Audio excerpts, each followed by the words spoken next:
اعوذ باللہ من الشیطان الرجیم بسم اللہ الرحمن الرحیم۔ السلام علیکم، میں ہوں سید عاصم علی اور آپ دیکھ رہے ہیں پیغمبر اسلام صلی اللہ علیہ وسلم۔ اس چینل کا مقصد قرآن مجید سے متعلق بنیادی اور تفصیلی معلومات، قراءۃ القرآن لفظ بلفظ، معنی مسلسل ترجمہ، تفسیر اور ہر آیت کے مطابق احادیث مبارکہ آپ تک پہنچانا ہے۔ ہم پوری کوشش کریں گے کہ سادہ اور آسان لہجہ میں تفصیل کے ساتھ تمام زیر بحث علوم آپ تک پہنچائیں۔ لہٰذا آپ سب سے گزارش ہے کہ چینل پر نئے آنے والے تمام حضرات چینل کو سبسکرائب کر لیں اور بیل آئیکن کو دبا دیں تاکہ نئی آنے والی تمام ویڈیوز آپ تک بآسانی پہنچ سکیں۔ اگر ہماری محنت اچھی لگے تو لائک کر دیں اور دوسروں تک تمام معلومات پہنچانے کے لیے ہماری مدد کرتے ہوئے ویڈیو کو شیئر کر دیں۔ شکریہ۔ آج کے سبق کا باقاعدہ آغاز کرتے ہیں۔ آج کا سبق ہے سبق نمبر 1، تعوذ۔ ویسے تو ہمارے اسباق کا آغاز قرآن مجید کی معلومات سے ہوتا ہے، لیکن چونکہ ہر مسلمان نیک کام کرنے سے پہلے تعوذ اور تسمیہ یعنی اعوذ باللہ من الشیطان الرجیم بسم اللہ الرحمن الرحیم لازمی پڑھتا ہے، لہذا ہم بھی انہی کی اہمیت کو جانیں گے۔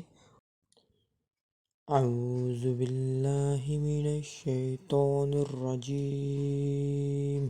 اعوذ میں پناہ مانگتا ہوں یا مانگتی ہوں، باللہ اللہ کی، من سے، الشیطان شیطان، الرجیم مردود۔ اعوذ باللہ من الشیطان الرجیم، میں اللہ تعالیٰ کی پناہ مانگتا ہوں یا مانگتی ہوں شیطان مردود سے۔ اللہ تعالیٰ کی مخلوقات میں سے ایک مخلوق وہ بھی ہے جسے شیطان کہتے ہیں۔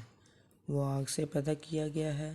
جب فرشتوں اور آدم علیہ السلام کا مقابلہ ہوا اور حضرت آدم علیہ السلام اس امتحان میں کامیاب ہو گئے تو اللہ تعالیٰ نے فرشتوں کو حکم دیا کہ سب کے سب آدم علیہ السلام کے آگے جھک جائیں۔ چنانچہ ان سب نے انہیں سجدہ کیا، مگر شیطان نے سجدہ کرنے سے انکار کر دیا، اس لیے کہ اس کے اندر تکبر کی بیماری تھی۔ جب اس سے جواب طلبی کی گئی، اس نے کہا مجھے آگ سے پیدا کیا گیا ہے اور آدم کو مٹی سے، اس لیے میں اس سے بہتر ہوں۔ آگ مٹی کے آگے کیسے جھک سکتی ہے؟ شیطان کو اسی تکبر کی بنا پر ہمیشہ کے لیے مردود قرار دے دیا گیا اور قیامت تک کے لیے اس پر لعنت کی گئی۔ اب شیطان نے اپنی ذلت بدلہ لینے کی ٹھان لی۔ سب سے پہلے آدم علیہ السلام اور ان کی بیوی کو بہکا کر جنت سے نکلوا دیا اور اس نے اس بات کا اعلان کر دیا کہ میں قیامت تک آدم کی اولاد کو صحیح راستے سے ہٹانے کی کوشش کرتا رہوں گا۔ اس کے معنی یہ ہے کہ شیطان ہمارا مستقل دشمن ہے، اس لیے اللہ تعالیٰ نے ہمیں حکم دیا کہ اس طرح اللہ کے حضور میں دعا کریں، اے میرے رب، میں آپ کی پناہ مانگتا ہوں یا مانگتی ہوں شیطان کے وسوسوں سے۔ اے میرے رب، میں آپ کی پناہ مانگتا ہوں یا مانگتی ہوں اس سے کہ شیطان میرے پاس بھی آئے۔ پیارے نبی حضرت محمد صلی اللہ علیہ وسلم نے ارشاد فرمایا، جس کا مفہوم یہ ہے کہ شیطان تمہارے رگ و ریش میں اس طرح اثر کرتا ہے جس طرح کہ خون تمہارے جسم میں دوڑتا ہے۔ شیطان آدمی کو دیکھتا ہے مگر آدمی شیطان کو نہیں دیکھ سکتا، نہ اس کے حملہ سے آسانی کے ساتھ بچاؤ کر سکتا ہے۔